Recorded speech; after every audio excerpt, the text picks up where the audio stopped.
Singularity. My name is Nicola, aka Socrates, and you're watching Singularity One-on-One. Today my guest is James Barrat. James has created documentary films for National Geographic, the BBC, Discovery Channel, History Channel, and public television. In 2000, Barrett interviewed Ray Kurzweil, Rodney Brooks, and Arthur C. Clarke for a film about Stanley Kubrick's 2001, A Space Odyssey. Most recently, James is the author of a very interesting new book on the technological singularity called Our Final Invention. So, welcome to Singularity One-on-One, James. Thank you very much. It's a pleasure to be here. And thanks very much for sending me an advanced reading copy of your book. I really enjoyed it. Great. I'm glad you liked it. Now, James, before we start our conversation about the meat of the matter, I would like to ask you to introduce yourself in a few words, if possible. I'm a documentary filmmaker primarily, but what I've been doing for the last 20 years as a filmmaker is to take sometimes complicated subjects and make them simple. And that's what I have tried to do with Our Final Invention, the book that I've brought out about advanced artificial intelligence. I've tried to put it into layman's terms. So that's essentially what I do for a living. Mm-hmm. Taking complicated issues and making them simple. Very interesting. I like that a lot. This is kind of what I'm trying to do on my show too, by the way. Yeah. And I can hardly think of any more complex issue than the technological singularity. So how did you get involved into making documentaries? What's the story behind that? Where's the passion? Oh, well, even as a kid, I made Super 8 films. And then when I got out of college, I spent some time traveling. I lived in Africa for a number of years and taught school. And then when I came back to the United States, I was writing plays and novels that I was having no luck publishing, but I got involved with writing documentaries. And so I came in as a script writer for documentaries. And in fact, it was because of a play I wrote that I got recruited to write in documentaries back in the 90s. And fortunately for me, the people that recruited me were National Geographic, so I started kind of with some pretty good folks. Mm-hmm. And then I gradually turned from being a writer into a producer, because I think, as you see people take your scripts and go out and film them, you become motivated to go out and film them yourself. So in a way, it's fair to say that writing was your first love, and then you kind of went into producing after that, and therefore it was a very natural thing for you to go back into writing a book. Yes. I think that's a fair thing to say. Mm-hmm. So now that writing makes sense, how about the technological singularity? Where does that concept come in your life? Well, it started through documentary. About 10 years ago, I was making a film about 2001: A Space Odyssey by Stanley Kubrick. It was actually a collaboration between Stanley Kubrick and science fiction great Arthur C. Clarke. And as soon as I got that assignment from Discovery Channel, I thought to myself, "Oh my goodness, I'm going to be able to interview Ray Kurzweil. I'm going to be able to interview Arthur C. Clarke and Rodney Brooks, because, at the center of the story of 2001 is the HAL 9000, a robot that goes bad." Mm-hmm. And I'd been interested in AI for a long time. I'd read a lot about AI, but then to have a chance to interview these three giants, and it was, Rodney Brooks was very positive about what was going to happen with robotics. Kurzweil was very positive about what would happen when we share the planet with smarter than human intelligence. We went all the way to Sri Lanka to talk to Arthur C. Clarke, and he was not positive at all. He's dead now, unfortunately, but he was a very friendly, genial man. But when we got on the subject of artificial intelligence, his mood kind of darkened. Mm-hmm. So he was the one negative voice, and that made me start thinking about it. So do you think that from the get-go you were kind of influenced by Arthur C. Clarke's powerful negative predisposition? Well, yes, but from the get-go, I was like so many people, really turned on. I mean, I'd been following artificial intelligence from college. I had some computing courses. I had a friend who was a really elite programmer. I was fascinated by AI. I was fascinated by the idea that we could create machines that were intelligent, or that were even a little bit smart.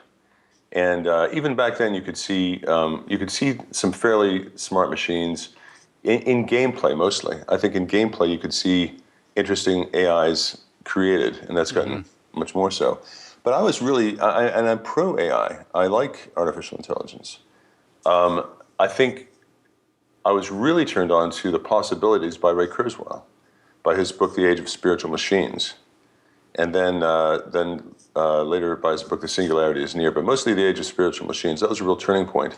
So I was kind of floating on this cloud for a while until I talked to Arthur C. Clarke, and then I started to see. I already knew about I.J. Good and the concept of the intelligence explosion. So I started putting things together and then doing research, and then I began interviewing people.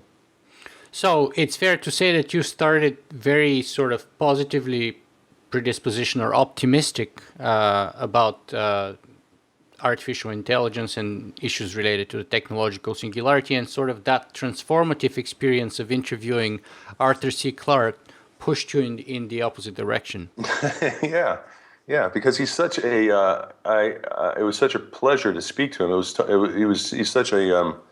He had such a giant intellect, and he had a hard science background. He was a mathematician. He was the first person to calculate the payload it would take, or how to get a payload in, how much fuel it would take to get a payload into space and into orbit, and before he even started writing.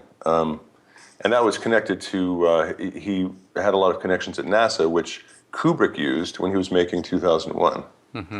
So he had this hard science background, and he knew a lot about computing.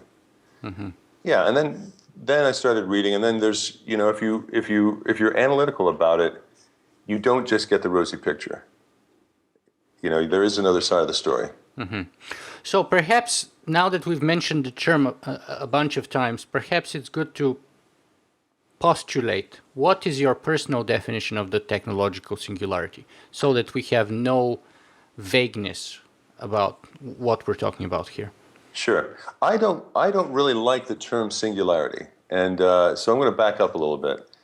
The intelligence explosion came out of I.J. Good, and it's a very simple idea, as you know, that once we create creatures as smart as us, shortly after that, they'll be able to do things, everything we can do intellectually, and then better.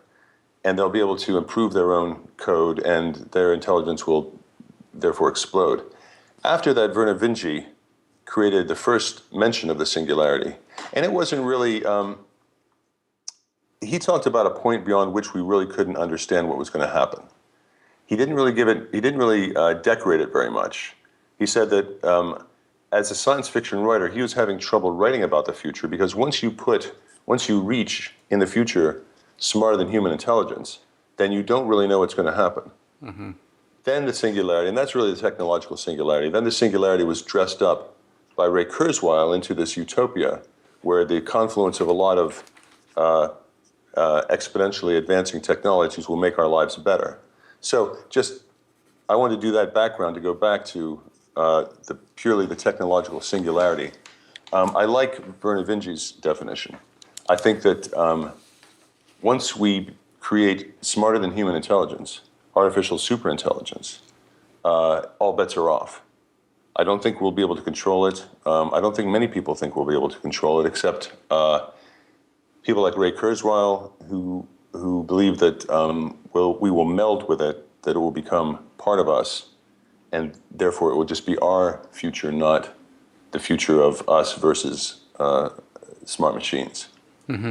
Now, let me just focus here for a second on I.J. Good. Is your title, in a way, paying homage to his definition, Our Final Invention? Yes, actually, it was actually Werner Vinge who said, they both said versions of this, that once we create smartest human intelligence, we won't need to invent anything else because the inventing will be in their hands. So, yes, it's kind of an homage to I.J. Good and also to Werner Vinge. Right. Very interesting. So let me ask you this. Where does the quest for immortality fit within the sort of popular concept of the technological singularity? And does that quest turn it into what others have called a new religion for geeks or rapture of the nerds? There's actually a very good book called Rapture of the Geeks, I think. I can't remember the author, but it's really a good book. If you're talking about the short stories, perhaps by Charlie Stross and Cory Doctorow called Rapture of the Nerds. Oh no, there's actually no. It's Rapture of the Geeks, and it deals with a lot of these issues, singularity stuff. Immortality to me is and I hate to be too skeptical about it, but it's kind of a sideshow to me. I don't. I think that once you start hoping for immortality, how can you be critical of a technology that combined with some other technologies will give you immortality? I think the idea that you will gain immortality by this defeats any critical ability you have towards really analyzing these technologies.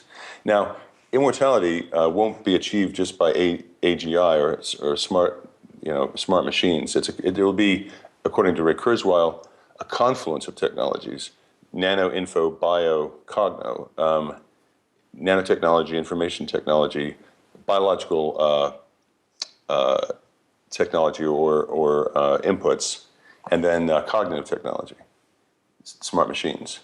Well, that's also I guess information technology. So there'll be in Ray Kurzweil's view, and I've interviewed him twice about this, about the promise and peril of AI. It's not just AI; it's a bunch of technologies that come together. If we achieve advanced AI, that dream of immortality will get closer because, in his view, superintelligence will assist with other technologies that will get us there, But like then nanotechnology. we have people like Aubrey de Grey who don't find that artificial intelligence is at all necessary for the quest of immortality. I mean, we can accomplish that in a bunch of other ways, according to him. Maybe so. I'm not. I know of Aubrey de Grey. I haven't read his work a lot. I know. I'm an immortality skeptic because, and the reason is because I'm a religion skeptic. As a lifelong atheist, I really think that the quest for immortality and the quest for living forever and reconnecting with our dead relatives, as Ray Kurzweil wants to do, I think it'll be something that we can reassess in 100 years. There's no doubt that we can increase our lifespan. I think our lifespan, the human lifespan, has increased probably. I think is it by 40% since the beginning of the 20th century, when the average lifespan at the end of the 19th century was 47. something like 47. So look at it now. What is it? 78. Well, it depends on the numbers, but I've seen numbers as high as 85, and I've seen claims made about babies born today that would easily live over 95, supposedly. Which is, I don't know how accurate those projections are.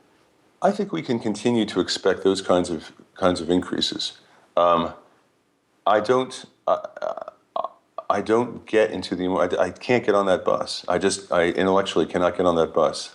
Okay. It feels too much like religion to me. Mm-hmm. So what do you say to people like me who feel the same way like you with respect to religion, in the sense that we consider ourselves atheists, and yet I think that immortality is no less plausible, or let me say, not immortality, but indefinite lifespans are no less plausible to me than artificial general intelligence. I would have to scrutinize the arguments as closely as I've scrutinized AI. I have not I'm a skeptic. Because here's my problem here. Yeah. You are skeptical on our ability to defeat the process of aging, and yet you seem to be fairly optimistic that we would be able to create artificial superintelligence. So, Yeah. is artificial superintelligence so much easier than defeating the process of aging? I don't have a good answer for you because I haven't studied the process of aging enough. My friend Michael Vassar is very he's got an organization now that's really working on it. I haven't scrutinized it closely. We go where our inclinations lie, and my inclinations don't go there. Is it easier? I think it's probably I just. Immortality to me, or indefinite, I know I've got Ray Kurzweil's book, Live Long Enough to Live Forever. I've interviewed Terry Grossman on this show. Yeah, his partner. Yeah. Yeah, and I can't say that my opinions about that are really fully evolved. My personal impression is that we know a lot more about the process of aging, about biology, about the accumulation of intercellular garbage, etc., which eventually leads to deterioration and death. And therefore, from that point of view, we're much closer to actually defeating aging and even reversing it, it seems to me, than we are to creating artificial general intelligence or artificial superintelligence. I'm a little skeptical of that statement. I think that, every time I turn around, there's a new analysis of multivitamins. Ray Kurzweil started a vitamin company, a supplement company, and then every once in a while, there's a scientific organization in the United States. Its name is eluding me right now. It comes out with a big report that says, supplements and vitamins are not really helping. In fact, multivitamins may be toxic. So I'm a little bit skeptical of the claims about stopping and reversing aging.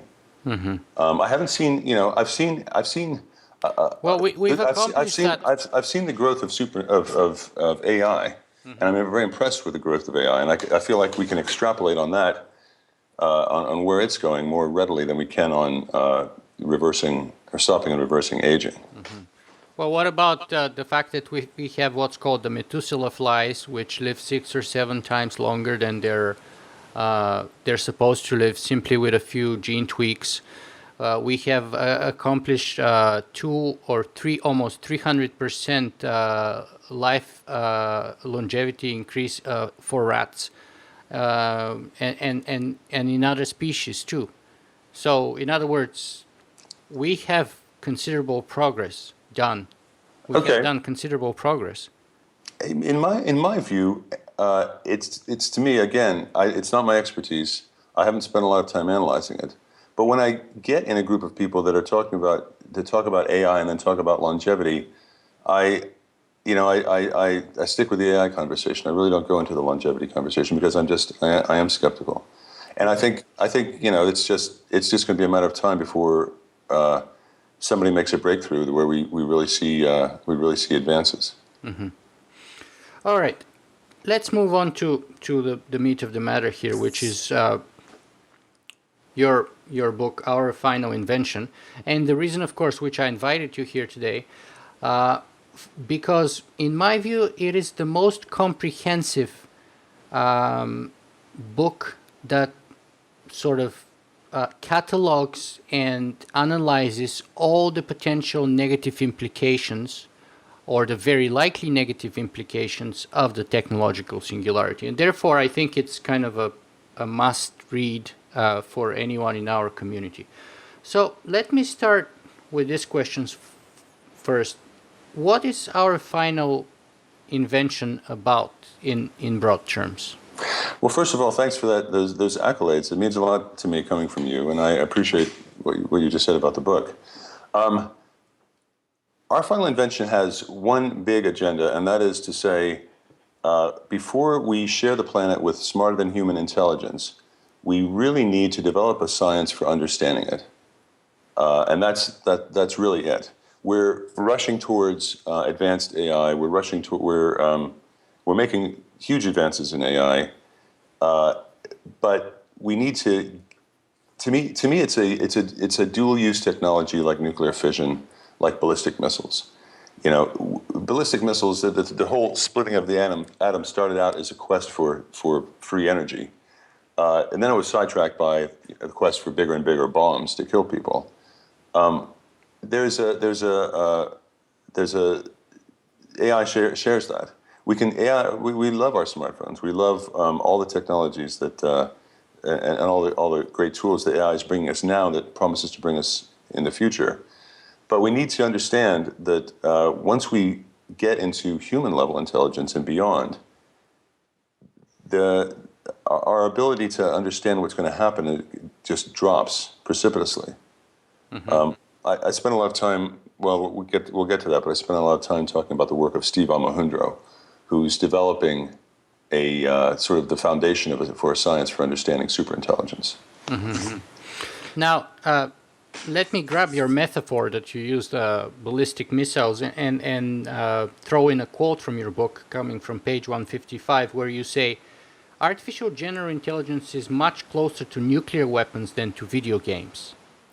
So, and that's where you were sort of discussing that dual use technology of artificial intelligence. So let me ask you this. What is your thesis? My thesis is that if we don't develop a science for understanding and controlling AGI and ASI, we can be destroyed. That intelligence is it's until now we've only had experience of biological intelligence, and we've only had experience of human level intelligence. Once we get to machine intelligence, synthetic intelligence that's beyond ours, it poses very grave dangers. And that's because it won't be benign. It won't act. It's not, the old computer aphorism, garbage in, garbage out. It won't do just as it's programmed. Theorists argue that goal-achieving AGI created to serve goals, will serve their goals, will pursue their goals with a great deal of with drives that they develop on their own. So AI won't be benign. It will have drives, and those drives may conflict with ours. Mm-hmm. And that's one of the reasons why, in a couple of places in the book, you're arguing that the nature of intelligence makes it inherently unpredictable and therefore unsafe. Well, look at us. Look at our only example. Our intelligence is unpredictable. Mm-hmm. We're capable of incredible mayhem and carnage.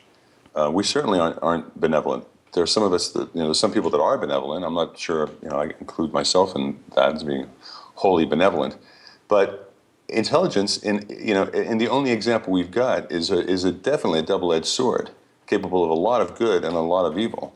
So trying to recreate that in a machine, you've got to be aware that intelligence has not necessarily worked out so well so far. Mm-hmm. And here on page 4 you say, intelligence isn't unpredictable just some of the time, or in special cases. For reasons we'll explore, computer systems advanced enough to act with human-level intelligence will likely be unpredictable and inscrutable all of the time. Yes. And the reason for that is because there are several reasons. One is because there are problems with complex systems. There are problems of inscrutability. There's a great book by Charles Perrow called Normal Accidents, and he talks about industrial accidents, specifically with the ones I was most interested in involved nuclear power plants. And his thesis was that once you get to a certain level of complexity, it will defy our understanding, and accidents will be a normal part of the process. Normal accidents with cognitive architectures that try to create human-level intelligence and beyond will be the most complicated systems we've ever created, industrial or otherwise. So they'll come with normal accidents. Mm-hmm. So you say that in order to avert those, we must develop a science before we develop artificial intelligence. But how do you develop a science about something before you have that something? I want to go back a little bit and talk a little bit more about inscrutability and lack of. There are a lot of tools in AI, like artificial neural networks and evolutionary algorithms, that are so-called black box systems. That is, we know what the inputs are. We know, what we put in for information, and we see what the outputs are, and we can adjust. We can adjust the outputs by changing the inputs in both of those cases. But in terms of what's going on inside them, we don't really know. They are black box systems. They're inscrutable inside. Those will definitely be part, or probably be part of any advanced cognitive architecture. They'll both be using those kinds of programs. So in addition to the overall complexity of the system, you've got computational tools you're using in the system that are also unknowable. So it adds up to be systems that you may start out understanding, and they may fulfill some goal, but your ability to understand them overall is going to be limited. And one of the examples that you give in your book is the example with David Ferrucci, who was the team leader behind Watson, whom, by the way, I've also interviewed on this show for anyone interested, and who, on a number of occasions, have said, I don't know why Watson got this question right or why this question wrong. I just don't know. But going back to the previous point, so how can we develop a science about something without that? It's like saying, okay, let's study amphibian animals, and never go and actually see or observe the behavior of real amphibians. Well, there's a guy who started doing it, and here's how he does it. There's a theory called the rational agent theory of economics, Homo economicus, the rational man theory. They used to think, economists used to think, that if you created a model of a rational buyer, he'd always behave rationally, and he would buy X number of these and X number of those, and he'd always behave in a rational manner. It didn't really work for economics because humans aren't rational, and we're not consistently rational. We make all of our decisions emotionally, pretty much. Well, yeah, I'd say so. I think we have a sort of a little shadow of rationality that we cast over things, or we can do rational things and do methodical rational thought when we're really called upon. But generally, I agree. I mean, I think most of the things we do, it's because we want to do them, because we feel we emotionally want to do them. But the rational agent theory of economics turns out to be, according to Steve Omohundro, whose work I highly suggest. He's a brilliant programmer and theorist. It is pretty good for predicting the behavior of rational machines. And so he says that that when machines become self-aware and self-improving, to achieve their goals, they'll behave rationally, and they won't just pursue their goals in a rational way. They'll avoid bad outcomes in a rational way. So, and we can start to anticipate what categories of behavior will a rational agent that's super intelligent follow. And so he proposes that there are several basic drives that these smarter than human creatures will have. Two of them that are most interesting are, one is is self-protection. Because if you're turned off, if you're a machine and you have a goal, say it's to play just something simple like to play a great game of chess, being turned off is going to stop your goal. So you might do anything to prevent being turned off. It's really the worst thing that can happen to you. You also, to fulfill your goal and to avoid bad outcomes, you might start gathering resources. In fact, you may need a lot of resources to really, really make sure that you are making the best moves you can. So gathering resources and self-protection are just two of the goals, two of the drives that Steve Omohundro proposes.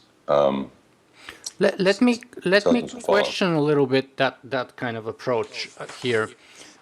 Now, economic presumption is that we're all rational maximizing utility agents. Mm-hmm.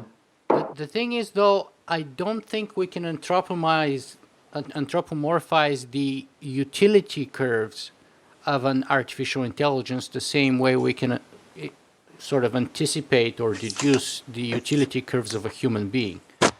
So, for example, here, it seems to me that when you're talking about being turned off, that's very much anthropomizing the fear of death that we have, and we just discussed a couple of minutes ago, and the quest for immortality. So, in other words, it's like saying the AI would have a drive to pursue immortality.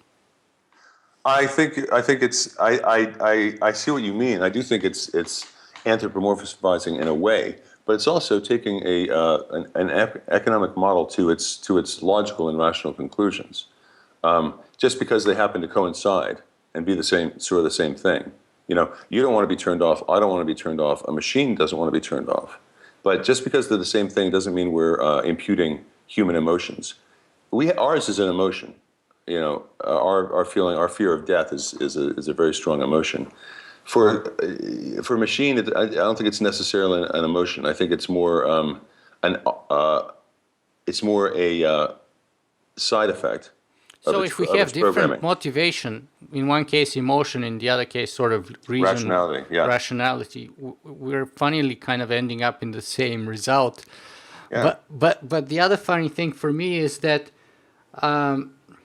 But you and I have ethics.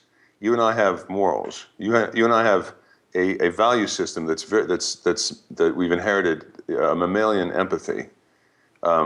Machines don't have that, and that's I think to quote, I think it's Eliezer Yudkowsky who wrote, imputing emotions into machines is one of the worst mistakes we can make. Anthropomorphizing is the beginning of our downfall. But then maybe perhaps we shouldn't, and I'm not saying that's definitely not going to be the case. I'm just saying that we can't so quickly conclude that they would be as fearful of death for rational reasons as we are fearful of it for emotional reasons. And therefore, for me, it's harder to support the claim that after a chess-playing machine has won its tournament, it would want to continue playing necessarily. Well, you know... and would resist in any means possible being turned off. Well, a simple chess-playing robot like Deep Blue wouldn't do that, but one that's self-aware and self-improving. You know, if you start, because what we're trying to understand is AGI, or human-level intelligence. And in a computer, that almost implies self-awareness and the desire to self-improve. If you take those two things as your starting point, then it's not about the tournament. It's probably about just being a better and better chess player. But it does depend on the goals. If you program the machine, a smarter than human machine, to play one tournament and win, then the trouble is it may then go to great lengths to win that tournament, and you're stuck with that problem again. It may do anything to keep from losing that tournament. Mm-hmm. It may try to defeat. One of the things. It comes out in the 5 drives is, are there things blocking me playing this tournament? Or are there things that are going to block me from fulfilling my goals in the future? Might something happen in the future that stops me from fulfilling my goals? If I have enough resources, I'm going to try and cancel whatever that is. So, in the case of just one, this computer playing just one tournament, it's going to do anything it can to avoid bad outcomes, i.e. losing the tournament. No, I can see that, and then I can even concede that perhaps you and Omohundro are absolutely correct. But on the other hand, I am not willing to discount the possibility that we still have the black box problem that David Ferrucci was talking about, and therefore, for unknown reasons to us, reasons that we cannot rationally deduce from our point of view, the machine may decide to be perfectly satisfied of doing things unexpected to us, including allowing itself to be turned off.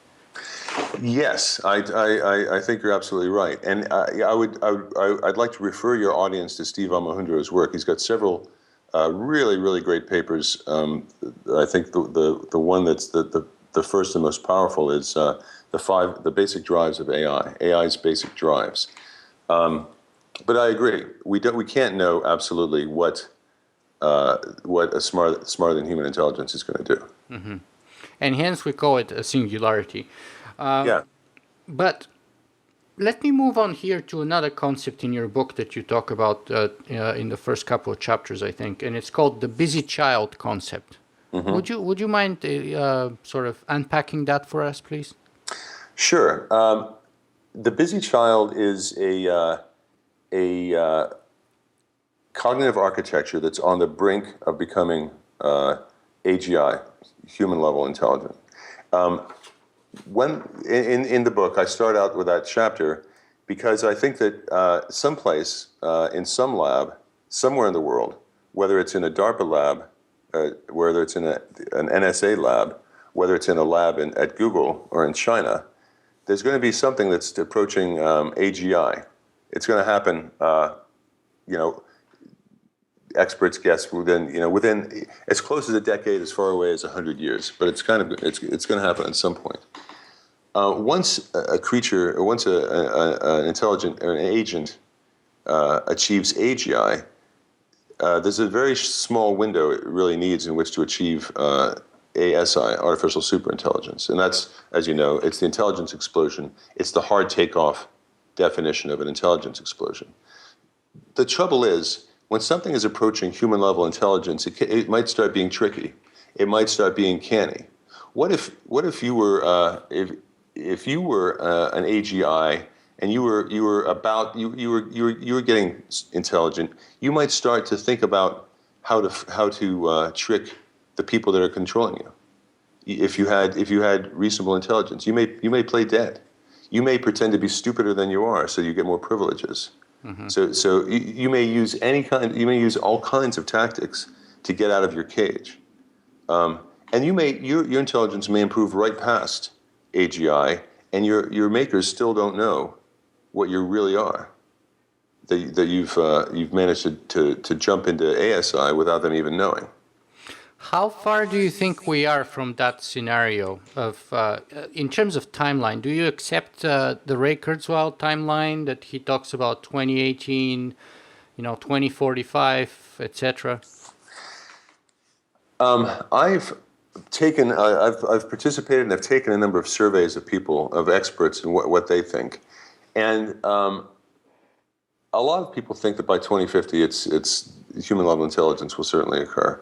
Some people think as soon as 2020. Conservative people think it'll happen within this century. I've talked to very few people who make AI who don't think it will happen within this century. So I think Ray Kurzweil's guess is pretty good. I think we'll get to general intelligence in the 2020s, smarter than human intelligence before 2050, mm-hmm. and that's or it could happen 2030 and then right into ASI. Mm-hmm. But I think it's, and that's why I think it's important to bring the conversation to a wider audience, to bring that to the general public, because. So you are convinced that regardless of the timeline here for a second, our probability of creating artificial intelligence will be pretty much 100% in the long run. Yes, I do, and I think that because I don't think it's an impossible problem, and I think that there are deep pockets pouring a lot of money into it right now. In fact, DARPA is funding a lot of projects that feed into AGI. Google has just hired Ray Kurzweil to head up their engineering department in pursuit of reverse engineering a brain, achieving AGI. Mm-hmm. IBM has got a terrific track record of setting itself grand challenges and then winning them. I think their next grand challenge should be the Turing test, and I bet they could beat it by 2020, 2025. So Ray's arguing for 2018, I think. 2018 now? I think. Wow. I think. Yeah. And he's been pretty consistent on saying, in the 2020s things are going to change. Yeah. But then his version is a slow takeoff, so he's not anticipating superintelligence until I think 2050 or so. That's when he really 2045. Yeah. 2045. Yeah. So yeah, I'm pretty convinced it's going to happen. I don't see any in the book. I talk about defeaters. Is the problem too hard? Will we run out of money? I don't think the problem's too hard. And I think if you don't achieve it by clever programming, it'll be achieved by brute force. Yeah. So speaking of is the problem too hard? In your view, there's no way that our brains would turn out to be black boxes like the ones we've described a little bit before that, which are sort of non-decipherable, and perhaps that may impact because right now many people believe that the best way towards accomplishing, arguably, artificial intelligence will be through reverse engineering the human brain. And therefore, the argument goes, if we fail miserably at doing that, then perhaps our chances of creating AI would be either substantially or entirely, negated. It's a very interesting conversation. There's a debate that goes on between, the bottom-up programmers that are reverse engineering the brain. They're taking the brain as the engineering specs for what they're going to do. Kurzweil is a firm believer of that school. Yeah, I interviewed Rick Granger, who's the head of the brain engineering lab at Dartmouth University, and he's a great source of research and information about that. And his point of view is, if you're creating programming AGI from the top down, clever programming, all you're basing the whole idea of intelligence on observation. I'm observing what humans do there, and I'm trying to reproduce what they do in a computer. All the cognitive functions, the whole array of cognitive functions, to create this top-down cognitive architecture. And Granger says, why base it on your observation? Why not look at the thing itself, the thing you're trying to model? Why not do high-resolution scanning of the brain? Why not? And what he's doing is he's taking group clusters of neurons, which are really clusters of circuits, and reproducing those circuits in as algorithms, as computer programs. And he's finding there's a lot of redundancy in the brain. It may not be that hard to figure out. A lot of the same kind of neuronal clusters that make your hearing work well also are the same kinds that make your vision work well. And they're probably the same kind that make logical reasoning possible. So it doesn't seem to be an out-of-sight problem. I mean, either top-down or bottom-up. And then there are people like Ben Goertzel that are doing a combination, that are doing a synthesis. As a quick side note, I would just recommend that if you have the chance to look at some of the anti-aging research that has been going on, and especially the work by Aubrey de Grey, because I suspect you might find a lot of similarities there. At least that's what I found myself, and it seems to me that we're actually a lot closer on the way towards at least slowing down aging than towards creating artificial intelligence. But that's just my own personal opinion. I respect all the research they're doing. I respect Aubrey de Grey. I heard him speak at a Singularity summit, and I have a lot of respect for the science. I just don't know it well enough to really comment on it, except to be skeptical, which is sort of my starting point. If you begin from skepticism and then move into belief. Yeah, that I think skepticism is a healthy starting point, as long as we're all willing to change our starting point given the presence of sufficiently powerful evidence. Yes. That's absolutely true and extremely difficult, but you're absolutely right. Now, let me go back to our topic here. So, what are the chances, what are the differences of the probabilities between what Werner Vinge has called hard takeoff versus soft takeoff scenarios? And how do you see each of those playing out in your own estimate, based on your research? My research consists mostly of talking to people and talking to people who know more about AI than I do, people that that are working on AI. Let me just interrupt you here for 1 second Sure. and say that One of the things that I was really impressed by in your book, just like I watched actually a couple of your documentaries that I recommend. I watched one about extreme cave diving and the one about the Gospel of Judas. And in both occasions, I was very much impressed by how much effort you put into doing your homework and doing the background research and cataloging and sort of sifting through all the evidence. And I found the same feature of your book, and this is one of the reasons why I actually recommend it. Well, thank you very much. There are 50 pages, I think, of footnotes in it, and that is my style. I am not an artificial intelligence programmer, but I know people who are, and I can talk to them, and it's really. And I'm not this. You know, our final invention isn't simply my distilled opinion. It's the opinions of a lot of people, and a little bit of my original thinking thrown in, but mostly it's me reporting on the state of the argument. So thank you. Yeah. So going back to the hard takeoff versus soft takeoff, where do you stand on that? I don't know why there wouldn't be a hard takeoff. I think that once you've got, Let me give you one reason why. Okay. Jaron Lanier. Yeah. Great. He great says mind. he says that the singularity is likely going to end up in a blue screen of death. In other words, Yeah. looking at the history of software, its version 1.0 is always full of bugs. So let's say we have a singularity and we have but then something happens a few moments later and the blue screen of death shows up, right? And in Great. fact, chances are, again, based on our previous history with software, that this would happen a number of times, I think, before we actually have a sustainable AI entity that can sort of stand on its own feet, metaphorically speaking, and before it sort of collapses out of its own weight, if you will. So you're saying, what if we have a singularity and nobody comes? No, or it just doesn't last. No, I get that, and that's a very provocative idea. But I think then what you're doing is you're talking about the definition of AGI. When is it that you've actually achieved AGI? Have you achieved AGI when you've got just a spark of intelligence, or have you achieved AGI when you can reliably count on this artifact you've made to be as smart as a human?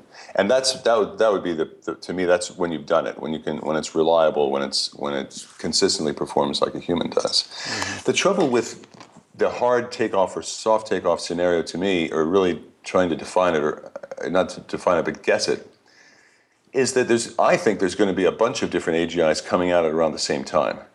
I think that we don't know exactly what Google's doing. I mean, they're interested in privacy, but not yours and mine. They're interested in their own privacy. I don't think we know what DARPA's doing. We sure don't know what the NSA's doing, and we sure don't know what China's doing. So the only people who've been really transparent about their achievements have been IBM, who, whenever they do something, they bring out a big grand challenge, and it's very public, and they share the technology and they go and talk about it. Nobody else really does that. Mm-hmm. So I think we're going to have several emerging AGIs happening at around the same time, and a hard takeoff could happen with any of them. Or, once you get consistent performance out of the artifact. Mm-hmm. So let me see how the concept of friendly artificial intelligence fits within that scenario that you just painted here. I mean, the person who coined the term, Eliezer Yudkowsky, he's quoted numerous times here in your book.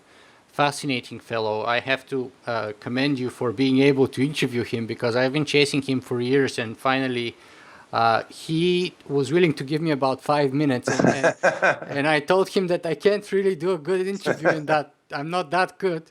And then kind of he told me that he has decided to invest his time in more productive endeavors rather than giving interviews. So I guess the answer for now is no. Well, that's what he said to me. Yeah, I mean, his job is to save the universe, so his time is very valuable.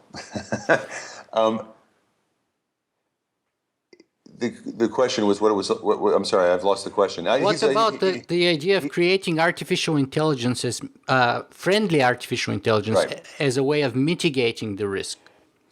I think Elias Yudkowsky and MIRI, the Machine Intelligence Research Institute, are doing absolutely fabulous work, and they're I think if anybody's got a chance of solving this problem, and maybe not creating friendly AI, but finding other ways to avoid a hard takeoff and bad outcomes, it's them. And I support their work, and I interviewed a lot of them for the book. I don't really think that creating friendly intelligence is really going to work. I don't think it's and it's not that it's an intractable problem. That if you've got enough smart people in a room with enough resources, you couldn't create friendly AI.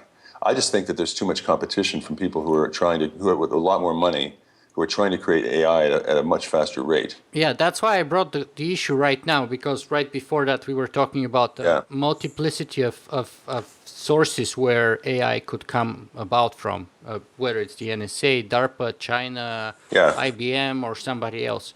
And therefore, the idea is that if one of them doesn't create the friendliness feature of the AI, then... Well, here's the question. Do you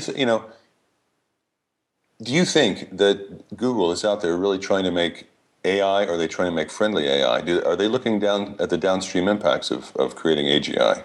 Is DARPA, in fact, DARPA and NSA are trying to, not the NSA so much as DARPA, are trying to create pointedly unfriendly AI. They're trying to create battlefield robots that are autonomous. They're trying to create drones that are autonomous. And they have extremely deep pockets. A lot of the people I spoke with who are working on making AI are funded by DARPA. Just a lot of them. DARPA has an enormous budget. The NSA has a $50 billion black budget, a budget that can only be scrutinized by a couple of members of Congress. Yeah. So the reason friendly AI, I don't think, will work is because there are people like that who are not committed to friendly AI who are going to get there first, which is a very frightening prospect. James, our time is advancing here, and I still have many questions. So let's see if we can sort of go through them within the next 15 minutes or so. Okay, ready, go. Do you think that there is a kind of a blind, positive, or optimistic bias of the Singularity community in general? I think there's kind of an affirmation bias, you'd call it, I guess. If you get in a group of people who are all saying yes, you're going to say yes pretty soon. I think that, optimism is a good thing. I think that it's got to be measured with some skepticism. It's got to be balanced. I think there is some blind optimism. I think Ray Kurzweil. I haven't confronted him about this, but the two times I interviewed him, I asked him pointedly, "Do you think you're painting too rosy a picture?"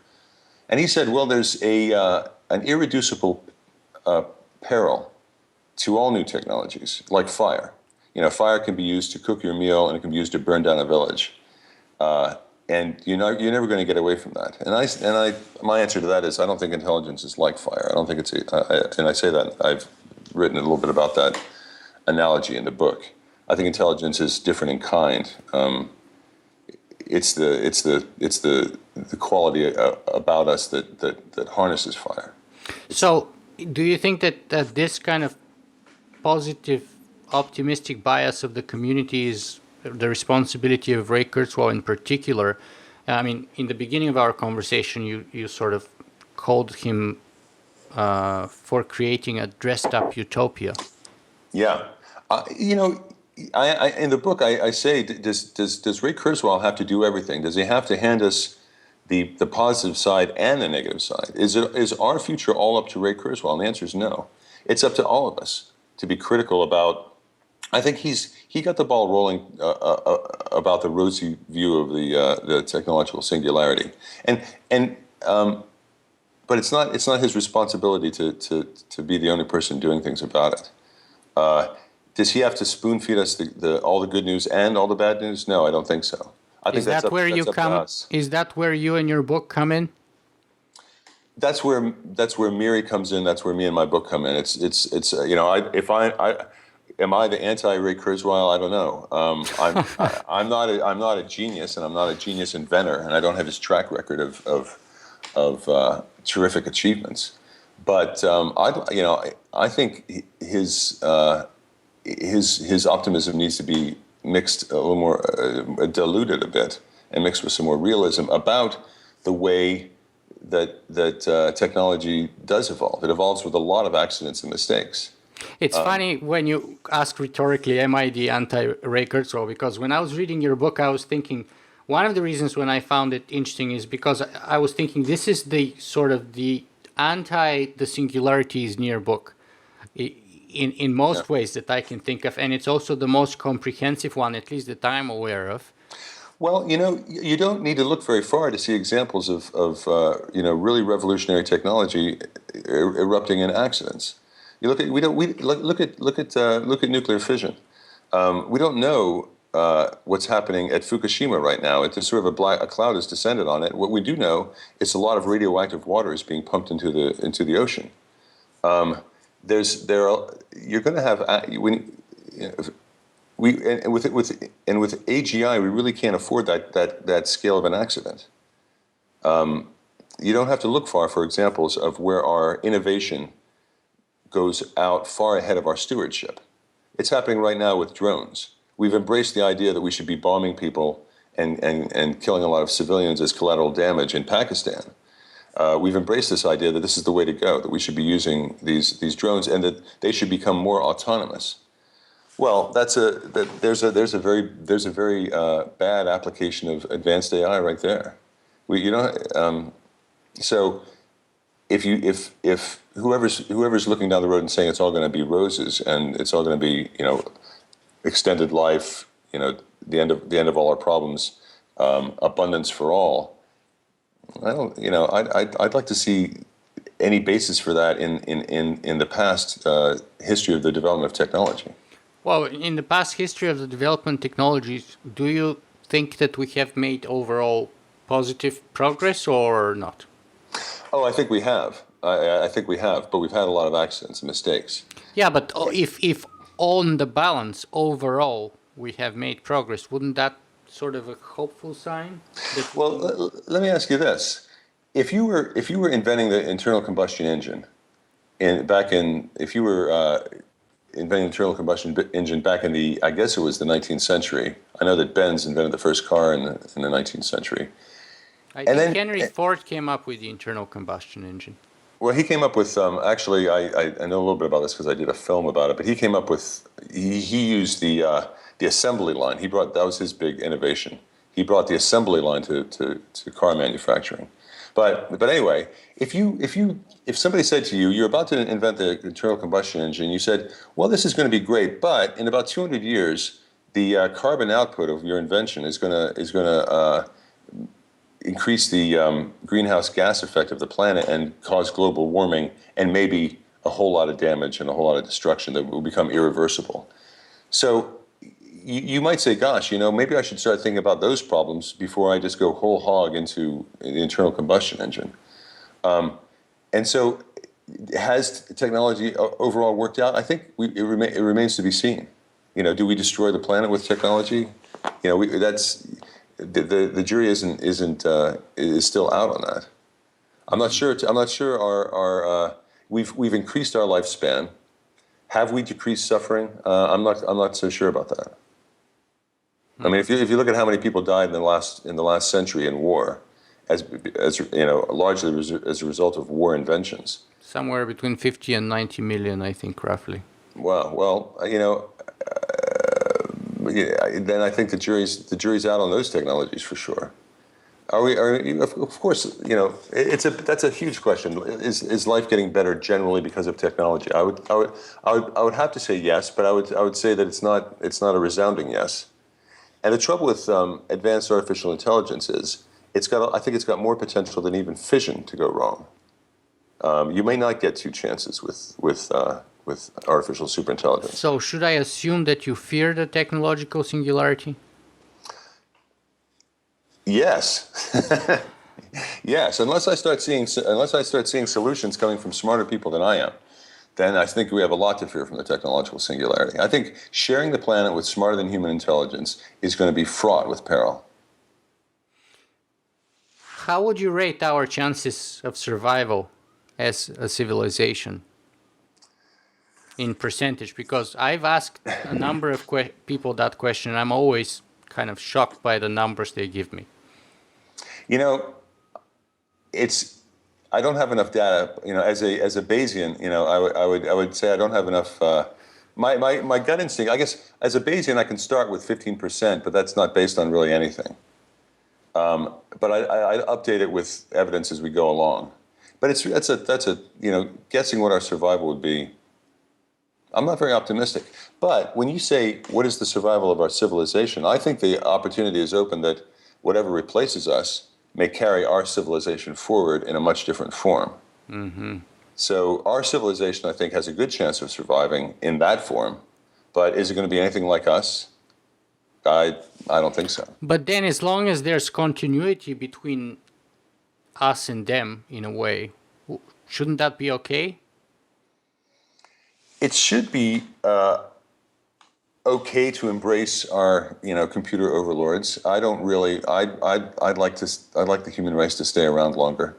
I think a lot of people have thought that it's a natural that it's the next step in evolution, and to some extent I agree with that. That becoming synthetic intelligence may be what comes after Homo sapiens.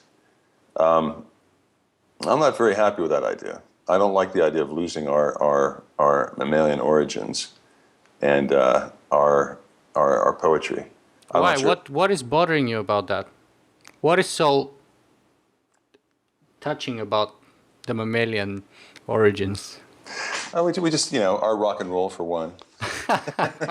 I'm not sure if machines are going to rock and roll.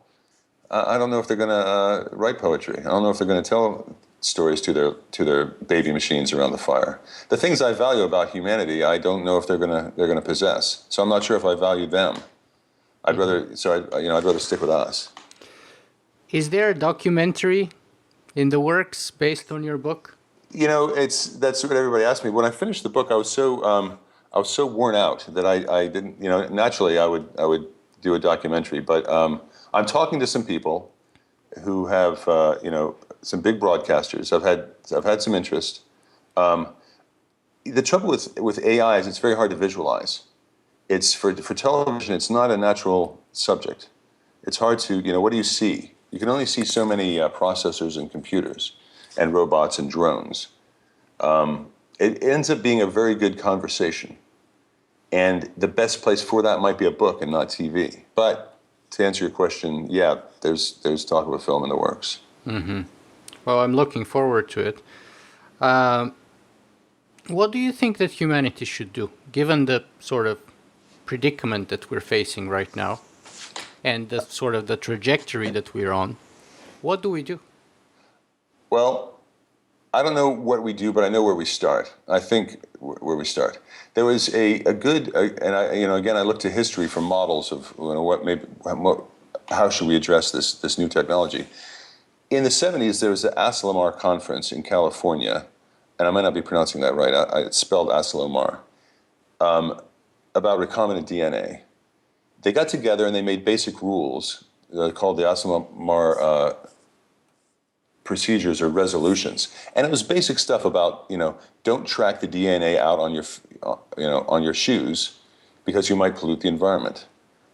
Basic things, and they managed to get everybody to do a temporary moratorium on DNA research, or a lot of 140 major thinkers, scientists, and then they had this meeting. They set some bylaws, and they went out and did DNA research, and now we have very successful DNA genetically enhanced crops, and some not so successful ones.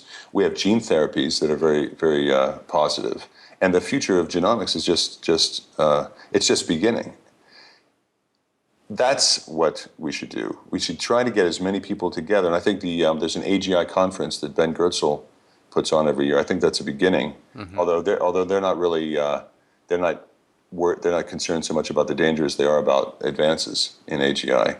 But I think getting the major players together and but do you think really you can get people like DARPA and the NSA there to sign up to sort of ethical restrictions on their own work and the way they're going to handle the AI they're working on? Maybe not. You know, if NSA is any measure, then they'll destroy themselves before they get a chance to make ASI, because they're behaving so badly now and stamping all over the Constitution that they may not be around when AGI comes about. But can you get people whose job it is to keep secrets? Can you get the intelligence community to play fair? I don't know, but that's a challenge. That's something that politicians will have to take up. And then can you get the Chinese to, you know, who had sort of become the malware kings of the world? Can you get them to come forward and be honest about what they've got? That's you know, scientists are people. It's my hope that kind of thing is possible. Mm-hmm. And what about the average person? Say most of the people watching this show. I mean, we know we have some pretty amazing scientists watching us, but still, let's take the average person today. What can we do to mitigate the risks or to alleviate the ill prospects of humanity? Well, and this isn't just a plug for my book, but get online, read my book, read what's put out by MIRI, read what's put out by the Less Wrong community, read what's put out by the IET, the Institute for Ethics and Emerging Technology. Yeah, read out, get involved and get educated, and then think about how you want to respond. It's ultimately there's going to have to be I hate to say it because when did the government really solve anything? But I think there's going to have to be a political and government initiative to get things done, to create conferences, to create safeguards, to try to get baseline scientific procedures in order for the development of AGI. James, where can people find more about you and your work? They can go to www.jamesbarrat.com, and that's BARRAT.com. Mm-hmm. They can get on, they can get on Google and look for James Barrat, and they'll find the website. Now, I want to finish from my end here with a quote from your book, but then I want to ask you for your final message, and I hope that I do not sort of predisposition you by giving the quote. But the quote is from the very beginning of your book, where you say, "I've written this book to warn you that artificial intelligence could drive mankind into extinction, and to explain how that catastrophic outcome is not just possible, but likely if we do not begin preparing very, very carefully now." So, now that I've said that, I want to ask you, is that the most important message that you want to send out today? Or do you want to enhance it or replace it in any way? I would elaborate that by saying that it's time for the people interested in this problem to reach out, I think, to a broad audience. It's time to make this conversation mainstream. It's like global warming in the 80s, 90s. It just wasn't. It was nowhere. It took a lot of push. It took Al Gore, who invented the internet, to come out with a movie to bring it front and center. That's what this community needs to do. So my message is a message I'd say is this needs to become a big public conversation, because it's the future of everyone that's really at stake. And the community shouldn't be as small as it is, and I hope it grows. So I hope everybody gets educated about this subject. James Barrat, thank you very much for being with us today. The pleasure's been mine. Thank you very much.